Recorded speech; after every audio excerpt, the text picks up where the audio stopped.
First of all, I would like to thank the organizers for giving me the chance to present some of my work here. Unfortunately, this is already published work, but any comments or suggestions will be very welcome, so I can write a second paper out of this. In fact, I want to take a minute to say that this volume was a special issue to honor Arnold Zellner, who passed away in 2010. It's been already almost 4 years. So we assembled a number of, well, not we, but it was a special issue organized by some of Arnold's best friends and colleagues, co-authors. And Nick Paulson and I were happy to be able to contribute I'm sorry, to that volume. So what I'm going to talk about today is regression when we have correlation between the regressor and the error in the regression. In other words, if these two components are related, the coefficient in front of the regression, the regressor, is misspecified because part of it will come from the error. Because if x and the error are correlated, you can write one as a function of the other. Then whenever you estimate your regression, you're going to estimate something more or less than the actual beta, which in our case, in most cases, will represent the effect of a treatment, effect of a policy. And if the goal is to estimate this parameter well, we need to take care of that ambiguity that is brought by endogeneity. So I will spend part of my talk repeating the same thing and coming from different directions. And I have a few illustrations to exemplify how hard this problem is or might be, and the ways people are tackling such an issue. The literature on Bayesian instrumental variables is growing over the years. It started, as I will show here, with the Bayesian approach to the simultaneous equations back in the 50s and 60s, but more recently it has become more popular, the notion that you have one output variable instead of a vector. So the simultaneity here is not between a vector of responses, only one response. So imagine now that we have a system of simultaneous equations, we are only looking at the first equation. So this represents 90% of the papers in the recent years, the last 10 years, both in Bayesian and non-Bayesian approach. Okay, so let me start with the standard, Stats 101 regression setup. We have y's, and part of the variability of y is explained by x, and the rest is explained by this noise component. Or if we have linearity in this graphical representation, then we have something like that. And beta is what we want to estimate or learn about.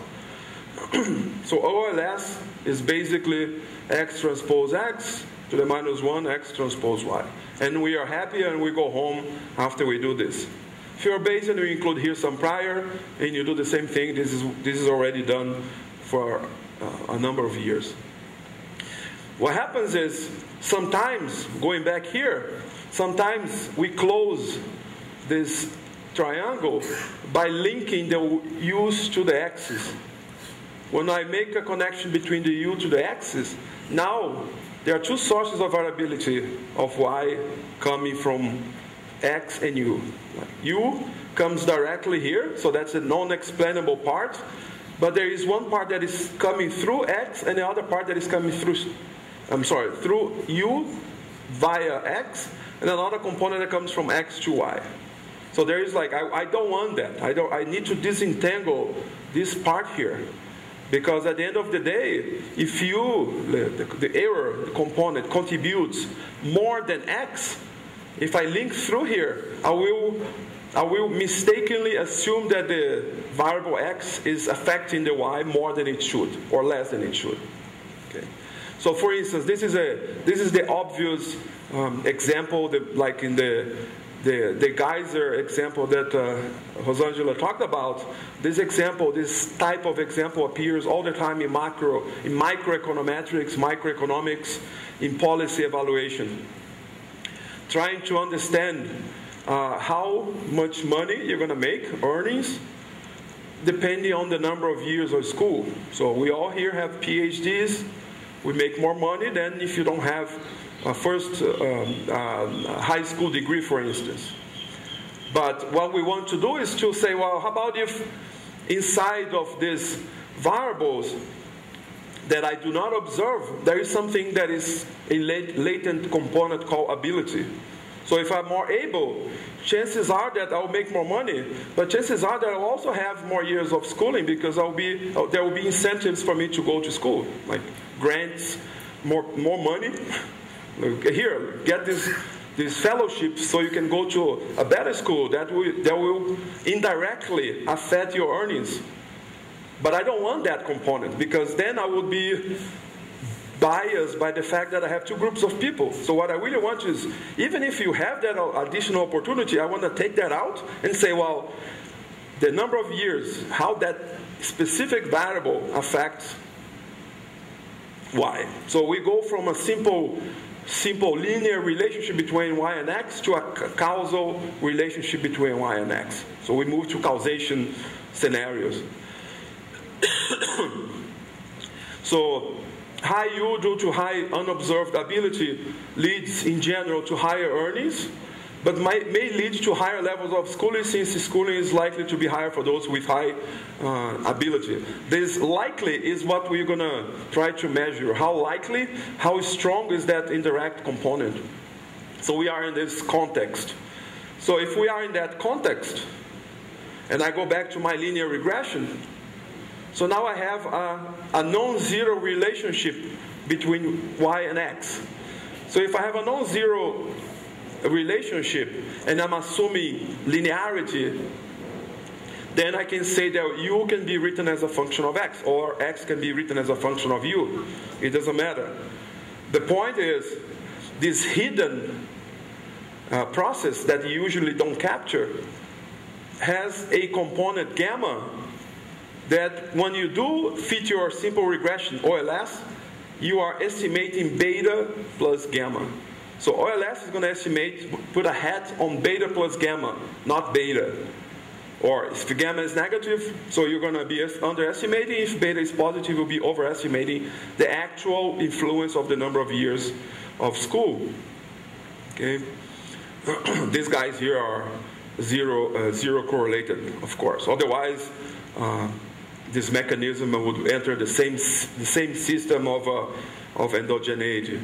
Think about this. Think about if you were in the best case scenario where you are able to select who is going to be in the treatment and who is going to be in the placebo, x is this variable. So suppose that x is just flipping a coin.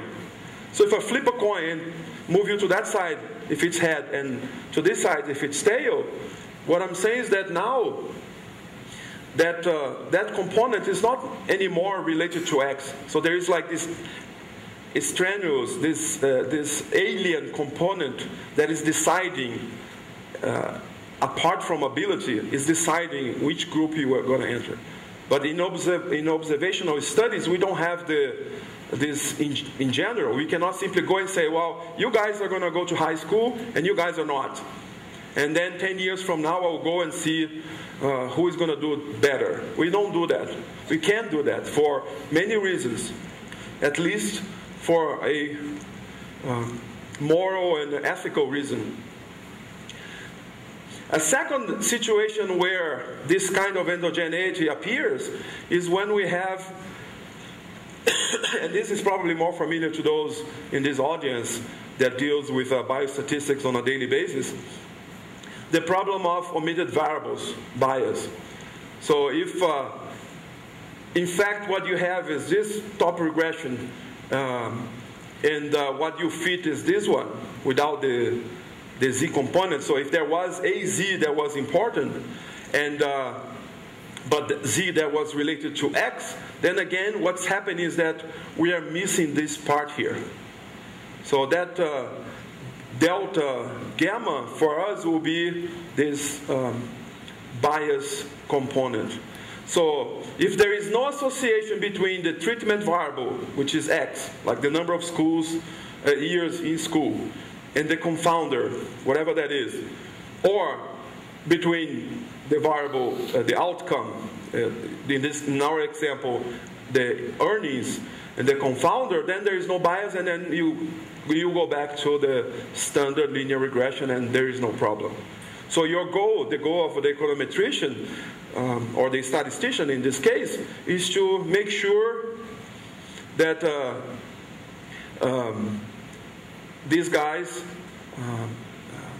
are selected, like this z is selected according to some pre-specified trade-off, as I'll show pretty soon. Okay. So solution. What is needed is a method to generate only exogenous variation in x. So I don't want to allow for any endogenous variation. So exogenous variation is something that is only affecting the number of years of school and nothing else. The obvious solution is controlled experiments. We cannot do that. Expensive or infeasible. So in this case, the definition of an instrument will be, remember, I cannot leave the square, so I'm tied to this little square here.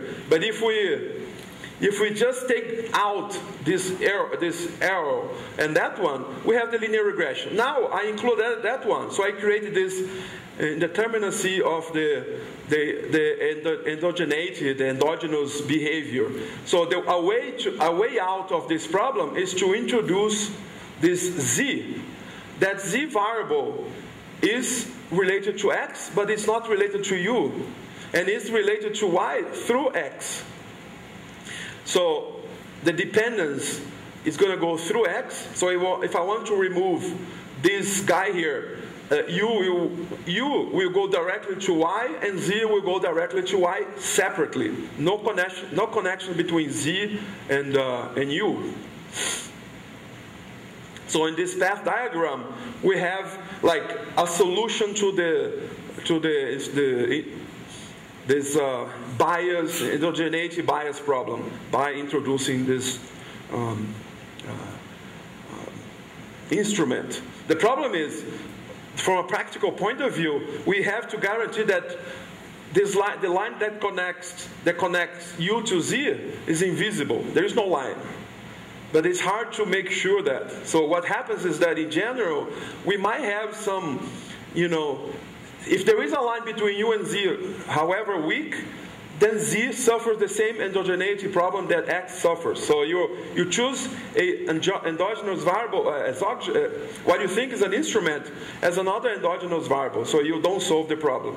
So it's a game that you go after. You need to find an instrument that is at the same time related to x, can help explain the years of schooling, how long you stay in school, for instance, but it's not related to this variable u, like ability.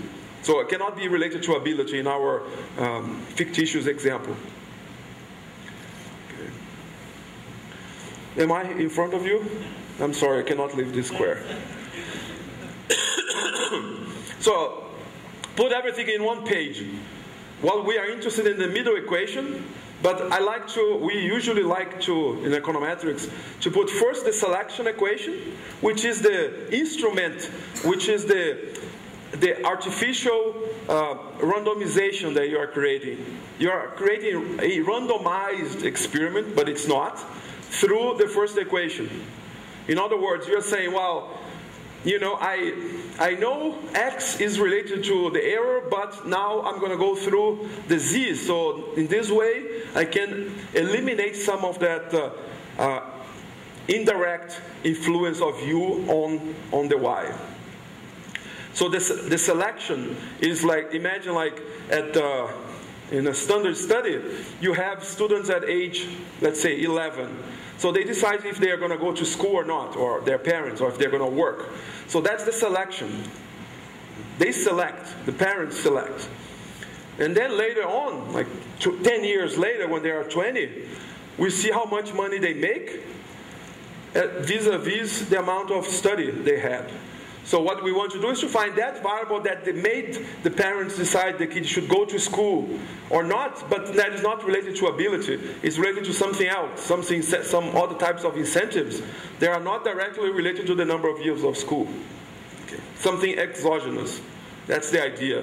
So here, Z is the instrumental variable, and the causal effect parameter that we want to estimate is that one. So it seems something relatively simple to understand. We have a bivariate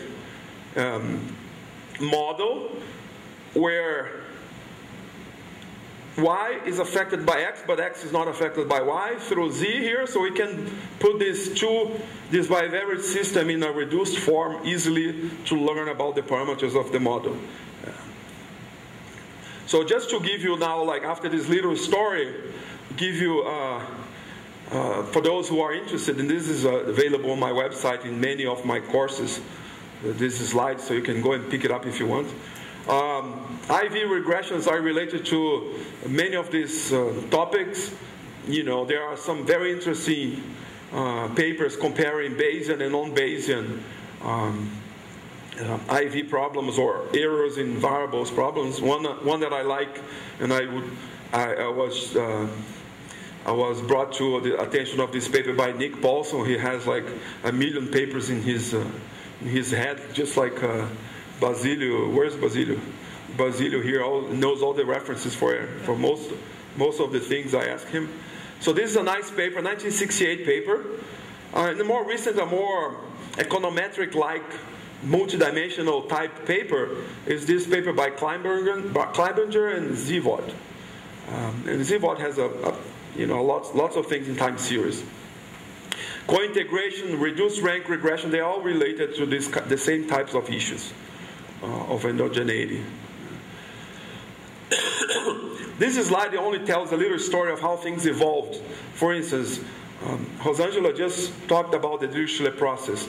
So in this 2008 paper, Tim Conley, Chris Hansen, Rob McCulloch, and Peter Rossi, professors at that time in Chicago, they wrote a Journal of Econometrics paper that deals with this problem here, where the distribution of these errors followed Dushala process, a DP mixture process.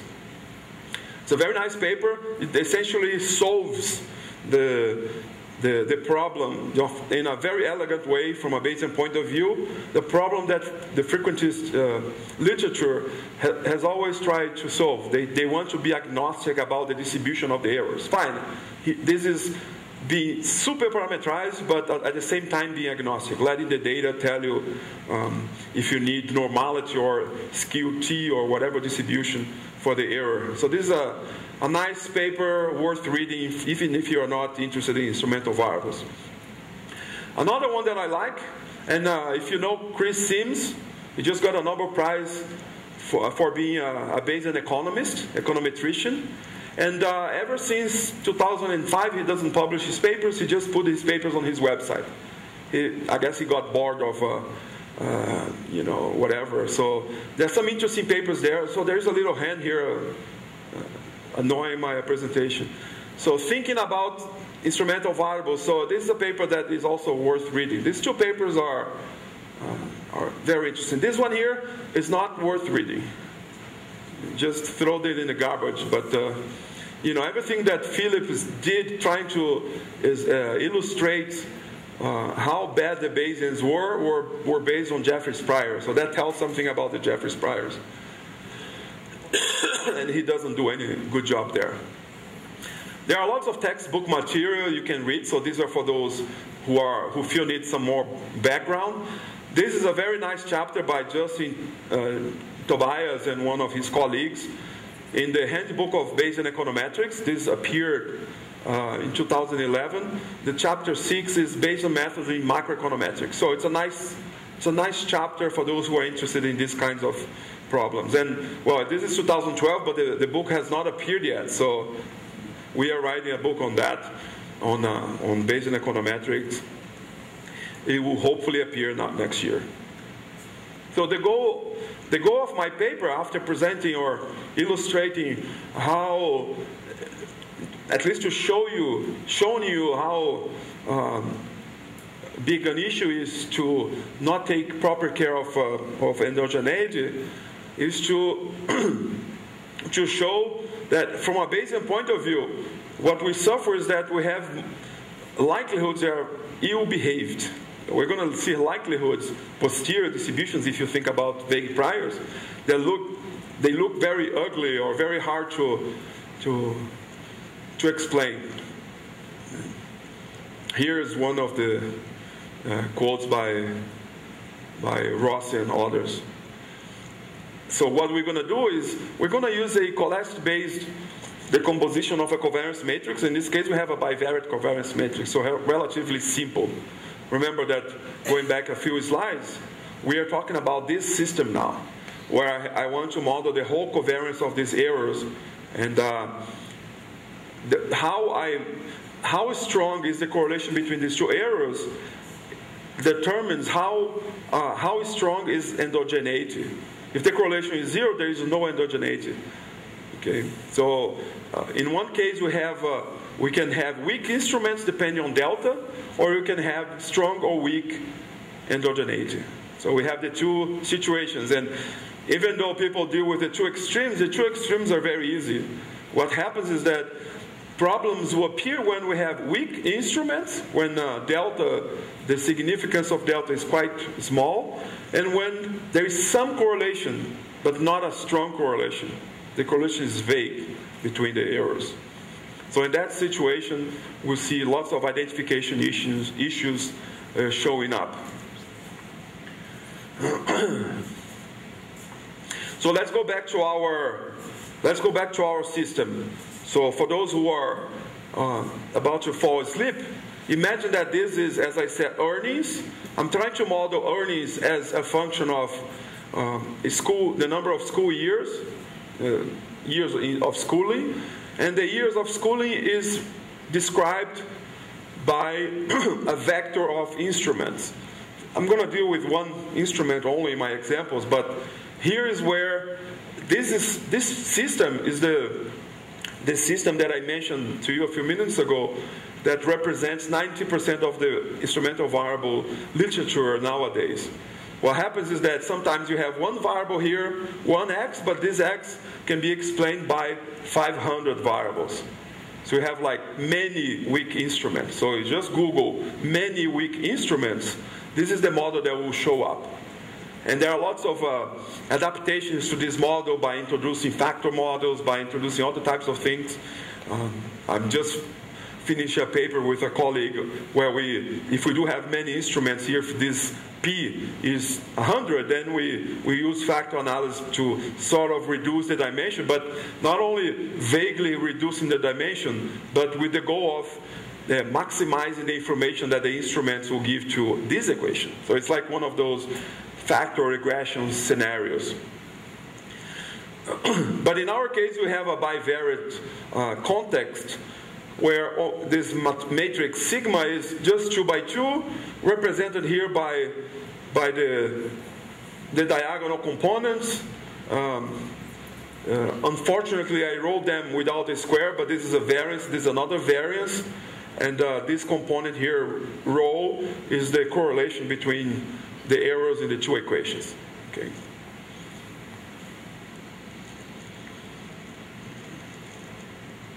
So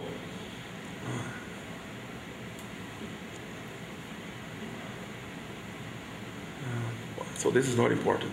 So this entangling these two guys, well, because now I write epsilon 1 and epsilon 2 as a bivariate normal, we can always rewrite the bivariate normal by decomposing the covariance. And I can actually do this by hand in this 2 by 2 case to show you what turns out to be the dependence of epsilon 1 as a function of epsilon 2, or vice versa. It's just like de Groot's, Baby's de Groot's book, chapter 2.3, they talk about this decomposition of the distribution. What happens to me, or what interests me, is what's going on down here. So if you pay attention, I know it's ugly, but if you pay attention to these two equations, what I'm saying is that the error in the selection equation has two parameters: the variance and this regression coefficient, and the error in the observation equation has a few more parameters. I have this gamma, which is an intercept. I have the coefficient that determines the causal effect. But I also have sigma 1, 2, sigma 2, 2, and rho. So I need to learn about these five parameters. 1, 2, 3, 4, 5, 6, 7 parameters. Of course, here is p plus 6. So the point being that when I write yi as a function of x, you see what's happening. So y is a function of x, I here, plus something that is also a function of x. So when I was telling you in a more abstract way earlier that there was a component that I don't want to take into account, that's the component. In other words, I do not want this part here, sigma 1, 2 divided by sigma 1, 1, to enter in my beta, to add to beta. Because that is not a contribution of the number of schools of years. That's a contribution of the endogeneity indirectly from the initial u to this guy. This is another u now. I changed the notation here. So if you see what's happening is that, and it appears here the two-stage notion of a simultaneous equation estimation. So if I do learn from this equation delta and sigma 1, 1, I can just, this guy here becomes the residual component, which is orthogonal to x. And now I just need to learn this guy and beta and the variance here, because I already learned some of these guys here. So if everything goes in the right direction, I learn all the unknowns because I introduced z.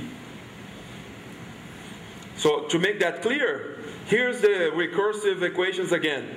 X, the same first equation. Now the second epsilon is written as a function of the first one, which means that I take this second guy here, plug it in here, the second one. Now I have yi gamma plus this coefficient. So I couldn't initially separate those, but I can learn that coefficient here. That is basically the ratio that comes as a regressor in the second equation. And then you say, well, how about delta? Because I cannot learn sigma 1, 2 and sigma 1, 1, the ratio, without delta. Well, delta comes from the first equation.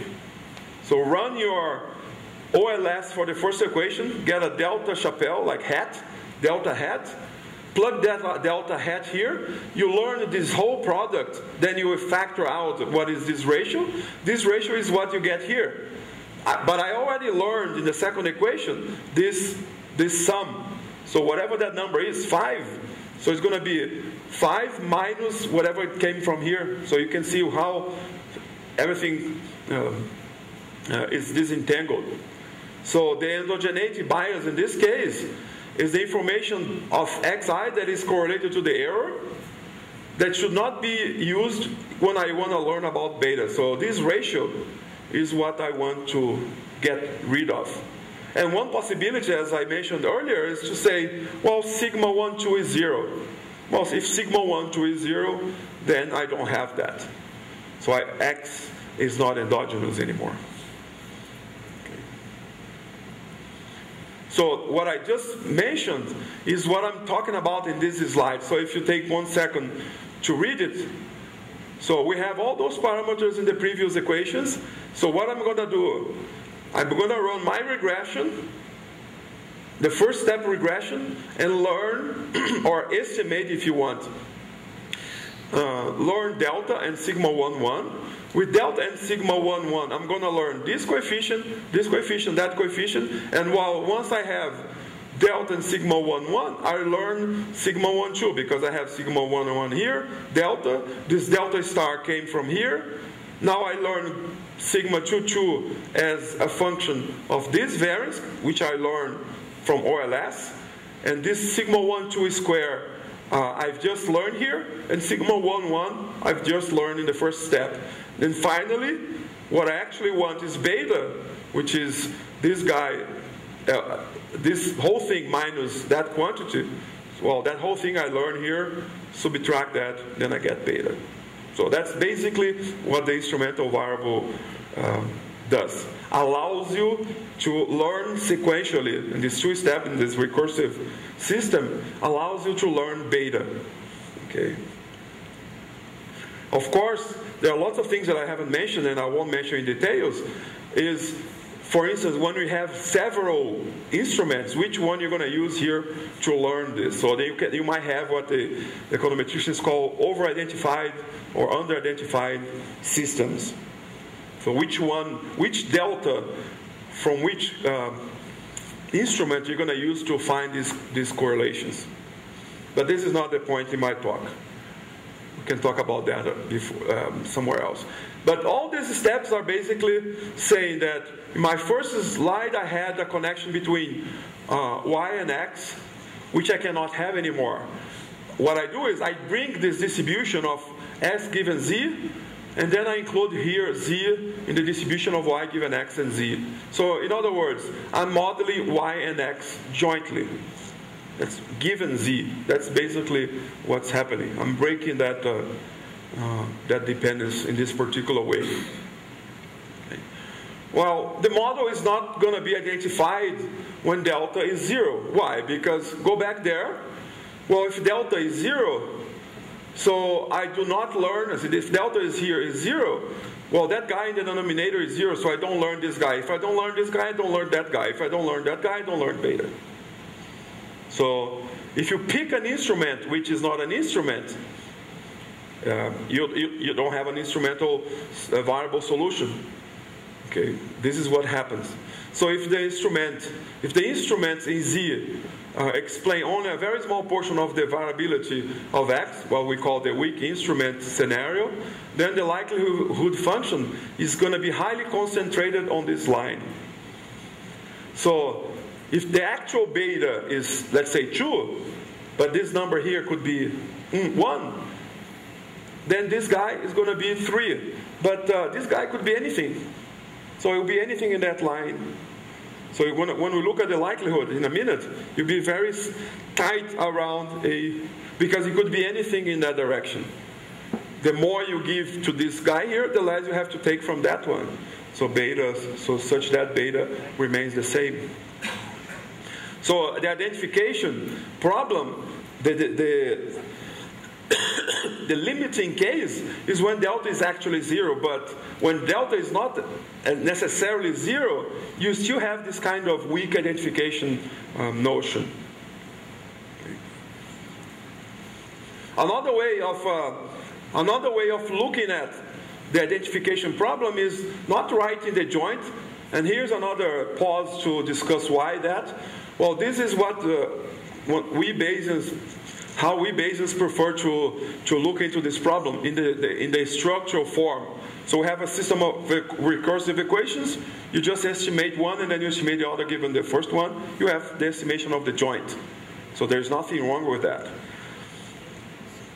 An alternative is to say, well, I have this structural equation where x, I, and yi are my dependent variable. So I want to write x and y as a function of z, because z becomes the instrument. So when I do that, I get this kind of representation. X is a function of z, well, it's the first equation.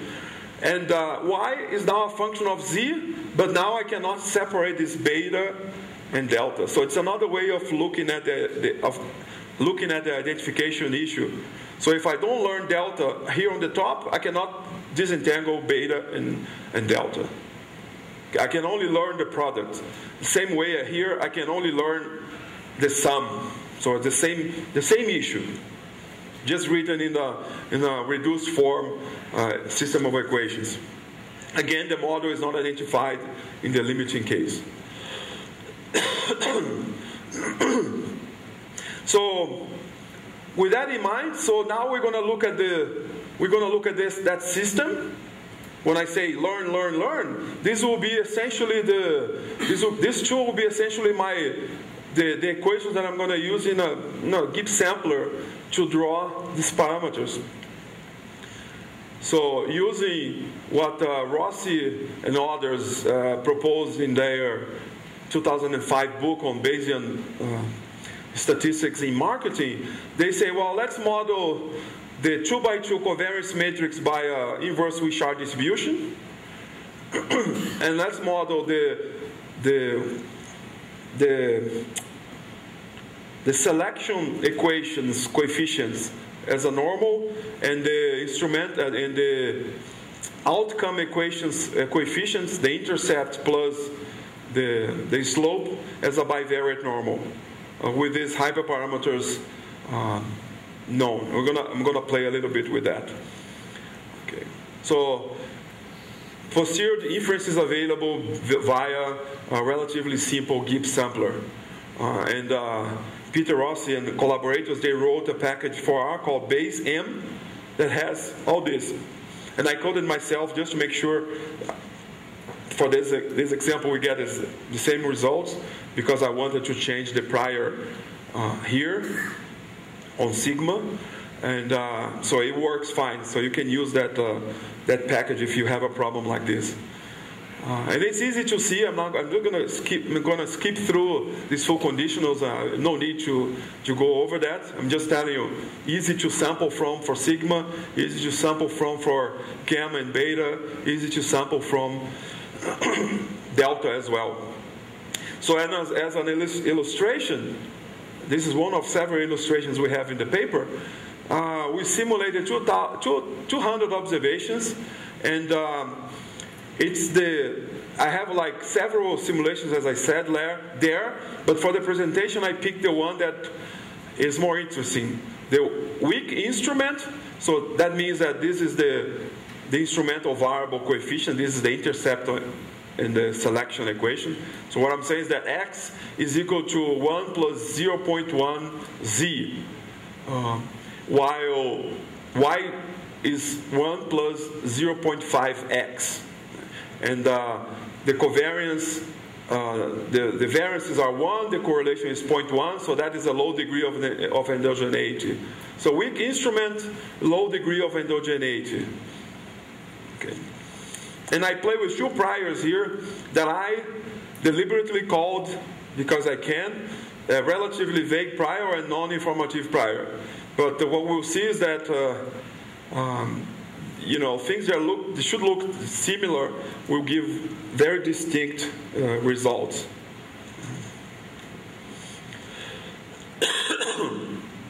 So take a look at this paper for a similar set of pictures.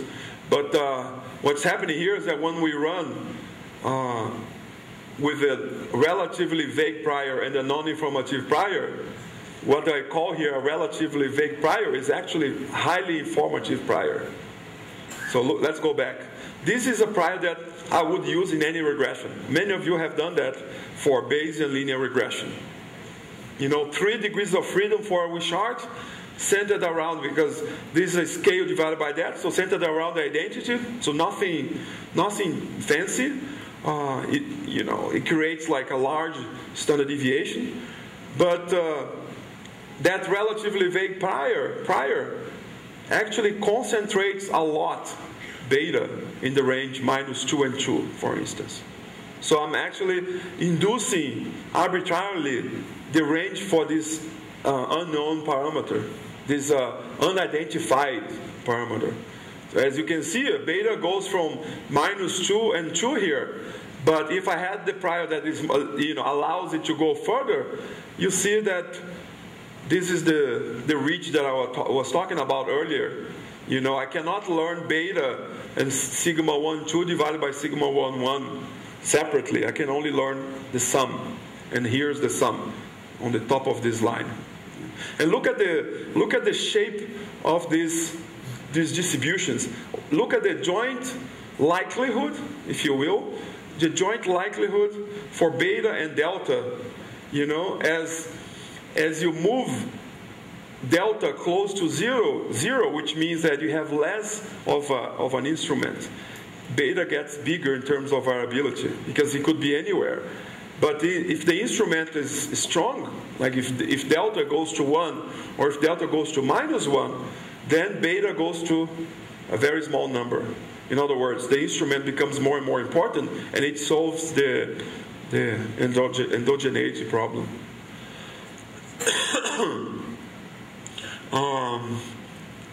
I think I have, 10 minutes? Let me go to my example.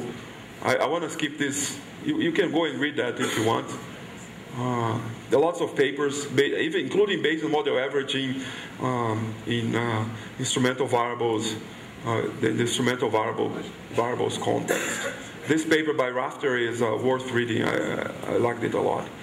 So I'm going to use a prior that we've been trying to publish for a while now, this multivariate SV prior.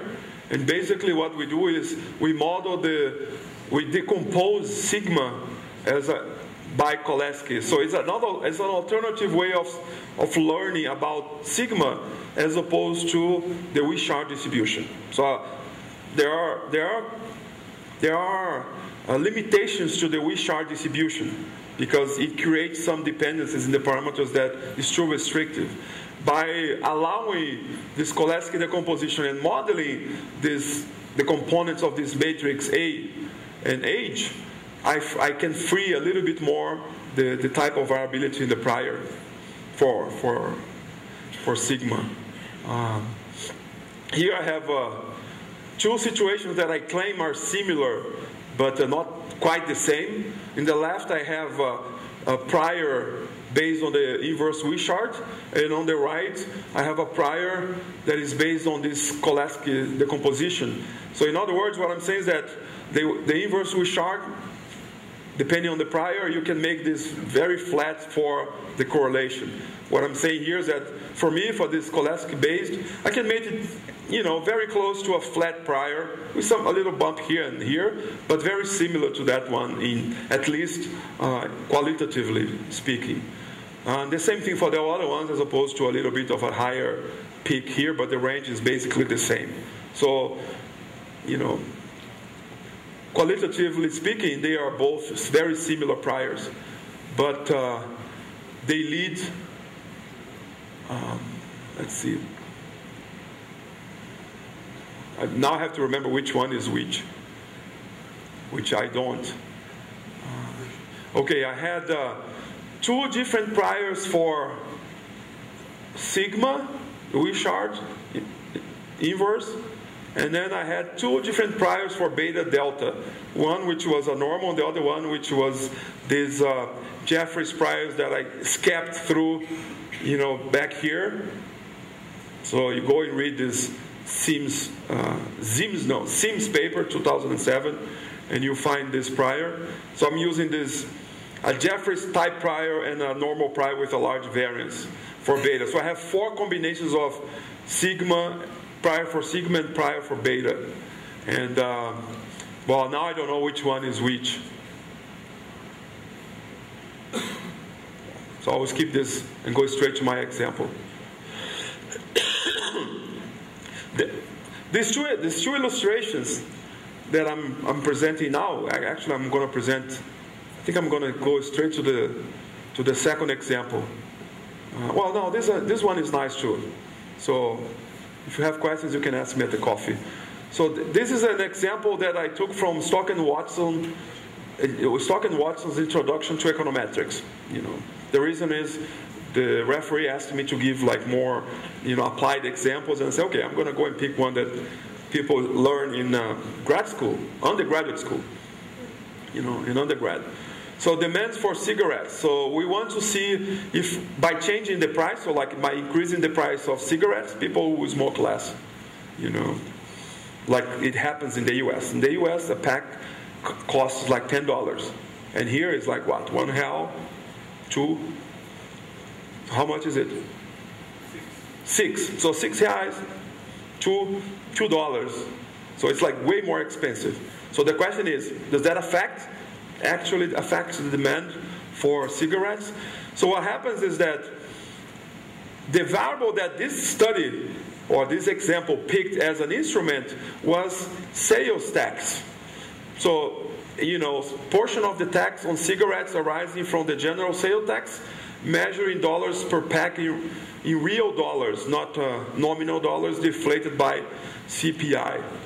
This variable, the smoker doesn't have any influence on that variable. I'm going to smoke more or less to see if that variable is going to change my behavior. So this is, there is an appealing feature to this variable as a way to explain consumption, but not directly price. Okay.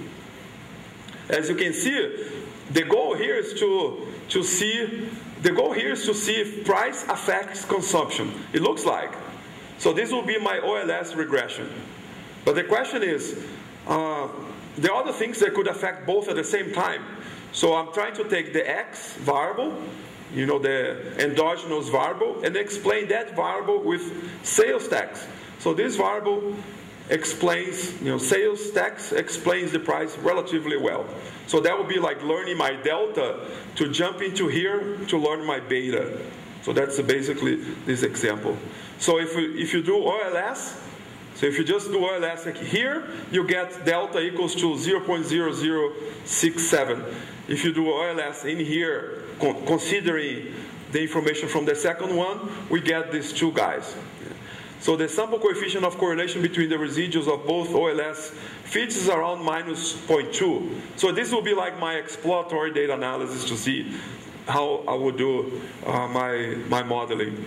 So one thing is, just to show that these things, can get a lot of your computational time, and this is what's happening with the Wishart prior, and this is what's happening with my prior. So the Wishart prior takes longer to convert. Eventually, all of them should convert. It's not what I'm using to base my preference to this prior over that one. People do that sometimes, but it's not. So what I'm saying is that we get faster to the solution than the other method. It's just to show posterior distributions for all the coefficients. Like beta is right here. So we are estimating beta and delta. We're using both priors are very similar. So the prior we're using here doesn't affect that much. And we're actually learning this coefficient. And neither of them is 0, statistically speaking. So it's a weak instrument, low endogeneity case. And we are able to learn these coefficients. And here they are. The final illustration, I think I'm going to let that for later. But it's a very famous data set where, again, it's similar to the motivational example. We want to use years of education to talk about wages, like salaries, earnings. This is a famous data analyzed by Engrist and Kruger in 1991, and after that by 1 million people. Everyone that proposes a new instrumental variable estimator method implements on that data set. And we have like 30,000 individuals from a 10-year old study. And the funny thing is that the instrumental variable that they used and that we would use here is the quarter in which the kid was born. Because depending on the quarter of the year you were born, I was born in August. That means that I had to enter school in a different year than someone that was born in March for Brazilian kids, let's say, or January. So there is an effect that you cannot control. It's something that shouldn't affect how long I'm going to stay in school in terms of my ability. But it might affect if I want to go and work, but there is a mandatory law that says you have to be in school until you're 16. Well, maybe when you're 16, you already have more like a semester of schooling than someone else. But not because of your ability, just because of a law that constrains your limitations. So here, years of education, I'm actually talking about it, right? So years of education, a log of wages rate. So as we can see, it does have an increasing factor, even though the variability is relatively high. And then here, the quarter of the year, they are very similar, but it seems that there is something going on here in the fourth quarter. So I could have either used 3 dummy variables for this instrumental variable, or a binary where I would aggregate these 3 quarters and that one, like a 0-1 instrumental variable. The fact is, when we look at the posterior distributions of my dummy variables for each one of the quarters, it seems that all these are the same, but there is a strong effect on the fourth quarter of the year. And this is for, Northern Hemisphere data. So if you're born in September or November or December, so school year starts only the next August. So there's like a 6-month delay. So that's why it's more important here. But then when you go and look at the posterior distribution for the coefficient, do I study more? Do I get more salary? Well, 0 is in that interval, but the probability of less than 0 is relatively small. So you could debate about that, depending on your utility function. Mine is not the 0-1 loss function of the morning talk. I would take this into account. And also, remember that we had an initial correlation of minus 0.2. So it's somewhere like that, and the probability that the correlation is negative is roughly 75%. So it's like a high probability for a negative correlation between the quarter, like between this quarter of the year and education. Okay, so I'm going to finish saying IV regressions are very sensitive to prior specification, so we cannot escape by simply saying, well, we have priors, we're Bayesians. Cannot do that. Zeldin already knew that like so many years ago. More recently, you can read these papers. I think these 2 would cover the whole area.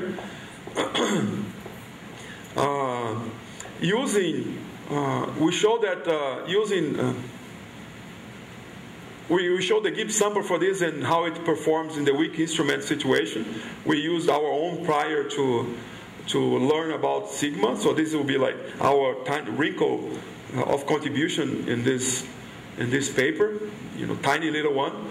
And everything we do like that we have in MCMC or sequential Monte Carlo could be used here right now to deal with these more complicated likelihoods. Because the likelihoods that I showed you, these likelihoods appear more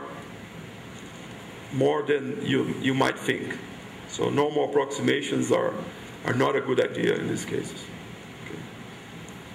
Thank you.